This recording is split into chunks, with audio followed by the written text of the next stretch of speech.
ഹഗ്ഗായി അദ്ധ്യായം 1. ദേവാലയ നിർമ്മാണത്തിന് ആഹ്വാനം. ദാരിയൂസ് രാജാവിൻ്റെ 2-ാം ഭരണവർഷം 6-ാം മാസം 1-ാം ദിവസം യൂദായുടെ ദേശാധിപതിയായ ശെയാൽതീയേലിൻ്റെ മകൻ സെറുബ്ബാബേലിനും യെഹോസദാക്കിൻ്റെ മകനും പ്രധാന പുരോഹിതനുമായ ജോഷുവയ്ക്കും ഹഗ്ഗായി പ്രവാചകൻ വഴി ലഭിച്ച കർത്താവിൻ്റെ അരുളപ്പാട്. സൈന്യങ്ങളുടെ കർത്താവ് അരുളിച്ചെയ്യുന്നു: കർത്താവിൻ്റെ ആലയം പുനരുദ്ധരിക്കുന്നതിന് സമയമായിട്ടില്ല എന്ന് ഈ ജനം പറയുന്നു. അപ്പോൾ ഹഗ്ഗായി പ്രവാചകൻ വഴി കർത്താവ് അരുളിച്ചെയ്തു: ഈ ആലയം തകർന്നു കിടക്കുന്ന ഈ സമയം നിങ്ങൾക്ക് മച്ചിട്ട ഭവനങ്ങളിൽ വസിക്കാനുള്ളതാണോ? അതുകൊണ്ട് സൈന്യങ്ങളുടെ കർത്താവ് അരുളിച്ചെയ്യുന്നു: നിങ്ങളുടെ സ്ഥിതിയെപ്പറ്റി ചിന്തിക്കുവിൻ. നിങ്ങളേറെ വിതച്ചു, കുറച്ചു മാത്രം കൊയ്തു. നിങ്ങൾ ഭക്ഷിക്കുന്നു, ഒരിക്കലും തൃപ്തരാകുന്നില്ല. നിങ്ങൾ പാനം ചെയ്യുന്നു, തൃപ്തി വരുന്നില്ല. നിങ്ങൾ വസ്ത്രം ധരിക്കുന്നു, ആർക്കും കുളിരുമാറുന്നില്ല.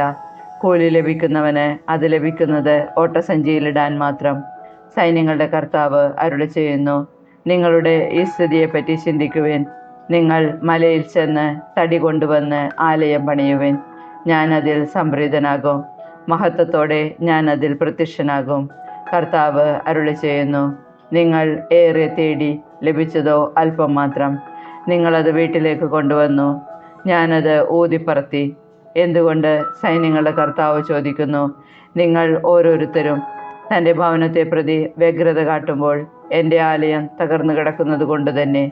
അതുകൊണ്ട് ആകാശം നിങ്ങൾക്ക് വേണ്ടി മഞ്ഞ് പെയ്യിക്കുന്നില്ല, ഭൂമി വിളവ് നൽകുന്നുമില്ല.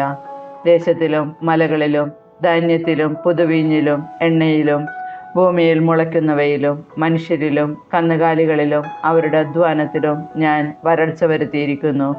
അപ്പോൾ ശെയാൽതീയേലിൻ്റെ മകൻ സെറുബ്ബാബേലും യെഹോസദാക്കിൻ്റെ പുത്രനും പ്രധാന പുരോഹിതനുമായ ജോഷുവയും ജനത്തിൽ അവശേഷിച്ചവരും തങ്ങളുടെ ദൈവമായ കർത്താവിൻ്റെ വാക്കുകൾ അനുസരിക്കുകയും തങ്ങളുടെ ദൈവമായ കർത്താവ് അയച്ച പ്രവാചകനായ ഹഗ്ഗായിയുടെ വാക്കുകൾ സ്വീകരിക്കുകയും ചെയ്തു. ജനം കർത്താവിനെ ഭയപ്പെട്ടു. അപ്പോൾ കർത്താവിൻ്റെ ദൂതനായ ഹഗ്ഗായി കർത്താവിൻ്റെ സന്ദേശം ജനത്തെ അറിയിച്ചു. കർത്താവ് അരുളിച്ചെയ്യുന്നു: ഞാൻ നിങ്ങളോട് കൂടെയുണ്ട്. അപ്പോൾ യൂദായുടെ ദേശാധിപതിയായ ശെയാൽതീയേലിൻ്റെ പുത്രൻ സെറുബ്ബാബേലിനെയും യെഹോസദാക്കിൻ്റെ പുത്രനും പ്രധാന പുരോഹിതനുമായ ജോഷുവയെയും അവശേഷിച്ചിരുന്ന ജനത്തെയും കർത്താവ് ഉത്തേജിപ്പിച്ചു.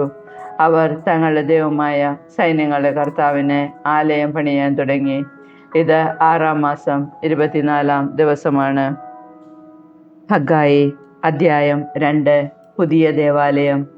ദാരിയൂസ് രാജാവിൻ്റെ 2-ാം ഭരണവർഷം 7-ാം മാസം 21-ാം ദിവസം പ്രവാചകനായ ഹഗ്ഗായിക്ക് കർത്താവിൻ്റെ അരുളപ്പാടുണ്ടായി.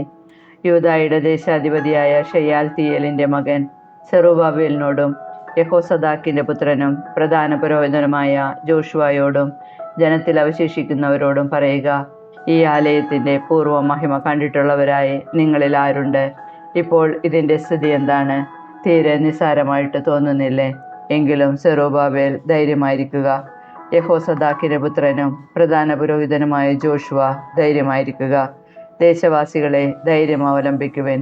കർത്താവ് അരുളിച്ചെയ്യുന്നു: പണിയുവിൻ, ഞാൻ നിങ്ങളോട് കൂടെയുണ്ട്.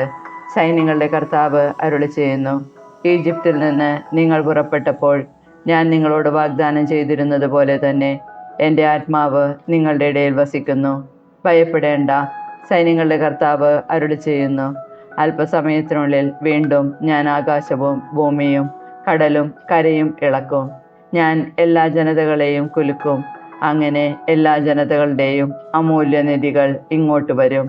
ഈ ആലയം ഞാൻ മഹത്വപൂർണ്ണമാക്കും. സൈന്യങ്ങളുടെ കർത്താവ് അരുളിച്ചെയ്യുന്നു: വെള്ളി എൻ്റേതാണ്, സ്വർണവും എൻ്റേതാണ്. സൈന്യങ്ങളുടെ കർത്താവ് അരുളിച്ചെയ്യുന്നു: ഈ ആലയത്തിൻ്റെ പൂർവ്വ മഹത്വത്തേക്കാൾ ഉന്നതമായിരിക്കും വരാൻ പോകുന്ന മഹത്വം. സൈന്യങ്ങളുടെ കർത്താവ് അരുളിച്ചെയ്യുന്നു: ഈ സ്ഥലത്തിന് ഞാൻ ഐശ്വര്യം നൽകും. സൈന്യങ്ങളുടെ കർത്താവ് അരുളിച്ചെയ്യുന്നു: ദാരിയൂസിൻ്റെ 2-ാം ഭരണവർഷം 9-ാം മാസം 24-ാം ദിവസം പ്രവാചകനായ ഹഗ്ഗായിക്ക് കർത്താവിൻ്റെ അരുളപ്പാടുണ്ടായി.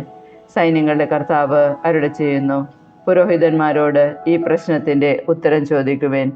ആരെങ്കിലും തൻ്റെ വസ്ത്രത്തിൻ്റെ അറ്റത്ത് വിശുദ്ധ മാംസം പൊതിയുകയും അത് വസ്ത്രാഞ്ചലം കൊണ്ട് അപ്പമോ പായസമോ വീഞ്ഞോ എണ്ണയോ മറ്റേതെങ്കിലും ഭക്ഷ്യവസ്തുവോ സ്പർശിക്കുകയും ചെയ്താൽ അവ വിശുദ്ധമാകുമോ? ഇല്ല, പുരോഹിതന്മാർ പറഞ്ഞു. ഹഗ്ഗായി ചോദിച്ചു, ശവശരീരത്തിൽ സ്പർശിച്ച് അശുദ്ധനായ ഒരുവൻ ഇതിലേതെങ്കിലും ഒന്നിനെ സ്പർശിച്ചാൽ അത് അശുദ്ധമാകുമോ? അശുദ്ധമാകും, അവർ പറഞ്ഞു. അപ്പോൾ ഹഗ്ഗായി പറഞ്ഞു, ഈ ജനവും രാജ്യവും എൻ്റെ മുൻപിൽ അങ്ങനെ തന്നെയാണ്. കർത്താവ് അരുളി ചെയ്യുന്നു, അപ്രകാരം തന്നെ അവരുടെ പ്രവൃത്തികളും അവർ അർപ്പിക്കുന്ന കാഴ്ചകളും അശുദ്ധമാണ്. കർത്താവിൻ്റെ ആലയത്തിനു വേണ്ടി കല്ലിന്മേൽ കല്ല് വയ്ക്കുന്നതിന് മുൻപ് ഇന്ന് വരെ നിങ്ങൾ എങ്ങനെ വ്യാപരിച്ചിരുന്നുവെന്ന് ചിന്തിക്കുവേൻ. എന്തായിരുന്നു നിങ്ങളുടെ സ്ഥിതി? 20 അളവ് ധാന്യം കൂട്ടിയിരിക്കുന്നിടത്ത് ചെല്ലുമ്പോൾ 10 അളവേ കാണാനുള്ളൂ. 50 അളവ് വീഞ്ഞ് കോരിയെടുക്കാൻ ചെന്നപ്പോൾ ചക്കിൽ 20 അളവേയുള്ളൂ. നിങ്ങളുടെ എല്ലാ അധ്വാന ഫലങ്ങളും ഉഷ്ണക്കാറ്റും വിഷമഞ്ഞും കന്മഴയും അയച്ച് ഞാൻ നശിപ്പിച്ചു. എന്നിട്ടും നിങ്ങൾ എന്നിലേക്ക് മടങ്ങി വന്നില്ല. കർത്താവ് അരുളി ചെയ്യുന്നു. ആകയാൽ ഇന്നു മുതൽ 9-ാം മാസം 24-ാം ദിവസം മുതൽ കർത്താവിൻ്റെ ആലയത്തിന് കല്ലിട്ട അന്നു മുതൽ എങ്ങനെയായിരിക്കുമെന്ന് ശ്രദ്ധിക്കുവിൻ. വിത്ത് ഇനിയും കളപ്പുരയിൽ തന്നെയാണോ? മുന്തിരിവള്ളിയും അത്തിവൃക്ഷവും മാതളനാരകവും ഒലിവും ഇനിയും ഫലം നൽകുന്നില്ലേ? ഇന്നു മുതൽ ഞാൻ നിങ്ങളെ അനുഗ്രഹിക്കും. ആ മാസം 24-ാം ദിവസം ഹഗ്ഗായിക്ക് വീണ്ടും കർത്താവിൻ്റെ അരുളപ്പാടുണ്ടായി. യൂദായുടെ ദേശാധിപതിയായ സെറുബ്ബാബേലിനോട് പറയുക, ഞാൻ ആകാശത്തെയും ഭൂമിയെയും ഇളക്കാൻ പോകുന്നു. രാജ്യങ്ങളുടെ സിംഹാസനങ്ങൾ ഞാൻ തകർക്കും. ജനതകളുടെ സിംഹാസനങ്ങളുടെ ശക്തി ഞാൻ നശിപ്പിക്കാൻ പോകുന്നു. അവരുടെ രഥങ്ങളെയും സാരഥികളെയും ഞാൻ മറിച്ചിടും. കുതിരകളും കുതിരപ്പുറത്തിരിക്കുന്നവരും സഹയോദ്ധാക്കളുടെ വാളിനിരയാകും. സൈന്യങ്ങളുടെ കർത്താവ് അരുളി ചെയ്യുന്നു. ഷെയാൽത്തിയേലിൻ്റെ മകനും എൻ്റെ ദാസനുമായ സെറുബ്ബാബേലേ, അന്ന് ഞാൻ നിന്നെ എൻ്റെ മുദ്രമോതിരം പോലെയാക്കും. എന്തെന്നാൽ ഞാൻ നിന്നെ തെരഞ്ഞെടുത്തിരിക്കുന്നു. സൈന്യങ്ങളുടെ കർത്താവ് അരുളി ചെയ്യുന്നു.